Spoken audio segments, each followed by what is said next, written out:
Iran যুক্তরাষ্ট্রের মধ্যপ্রাচ্য নিয়ন্ত্রণে চলমান প্রক্সি যুদ্ধ রূপ নেয় ইরান ইসরায়েল সংঘাতে। মধ্যপ্রাচ্যে নিজেদের নিয়ন্ত্রণ ও তেহরানের পরমাণু কর্মসূচির অজুহাতে কয়েক দশক ধরেই দেশটির বিরুদ্ধে চাপ সৃষ্টি করতে ইসরায়েলকে ব্যবহার করে আসছে যুক্তরাষ্ট্র। তবে ইরান ইসরায়েল সরাসরি সংঘাতের পর নতুন করে প্রশ্ন উঠছে ইরান যুক্তরাষ্ট্র প্রক্সি যুদ্ধ নিয়ে। নাইম আহমেদের ডেস্ক রিপোর্ট।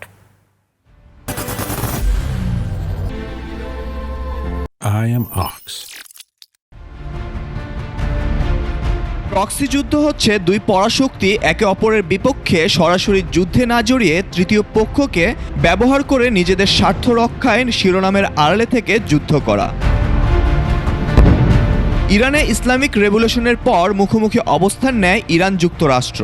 ইরান ইরাক যুদ্ধে ইরাককে সরাসরি সহায়তা করে যুক্তরাষ্ট্র, তবে তারা দমাতে পারেনি খামেনি প্রশাসনকে। মধ্যপ্রাচ্য নিয়ন্ত্রণে শুরু থেকেই ইহুদি রাষ্ট্র ইসরায়েলকে সহায়তা ও ব্যবহার করে আসছে মার্কিনিরা।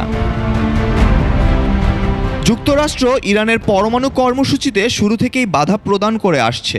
অন্যদিকে মধ্যপ্রাচ্যে নিজেদের সামরিক অবস্থান মজবুত করতে ইসরায়েলকে ব্যবহার করে ফিলিস্তিনকে দখল করছে যুক্তরাষ্ট্র। ইসরায়েল ফিলিস্তিন সংঘাতে প্রক্সি যুদ্ধে জড়িয়ে পড়ে দেশ দুটি। গাজায় ইসরায়েলের যুদ্ধ শুরুর পর থেকেই মধ্যপ্রাচ্যে উত্তেজনা বেড়েছে। এর প্রতিক্রিয়ায় ইরান সমর্থিত বিভিন্ন সশস্ত্র গোষ্ঠী যুক্তরাষ্ট্র ও ইসরায়েলের বিভিন্ন স্থাপনায় হামলা চালিয়ে আসছে। পাল্টা ব্যবস্থা হিসেবে সশস্ত্র গোষ্ঠীগুলোর ঘাঁটি লক্ষ্য করে বিমান হামলার মতো পদক্ষেপ নিয়েছে যুক্তরাষ্ট্র ও তার মিত্ররা। কয়েক সপ্তাহ আগেই এই প্রক্সি যুদ্ধ রূপ নেয় সরাসরি সংঘাতে। ইরানের পরমাণু স্থাপনা ধ্বংস ও সামরিক তৎপরতা রুখে দিতে অভিযান চালায় যুক্তরাষ্ট্র ও ইসরায়েল।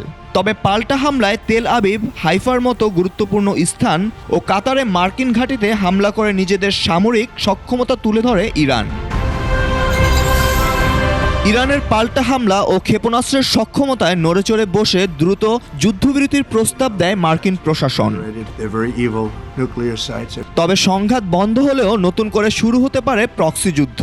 সরাসরি যুদ্ধে না জড়ালেও মধ্যপ্রাচ্য নিয়ন্ত্রণে একে অপরের উপর অব্যাহত রাখবে সামরিক চাপ।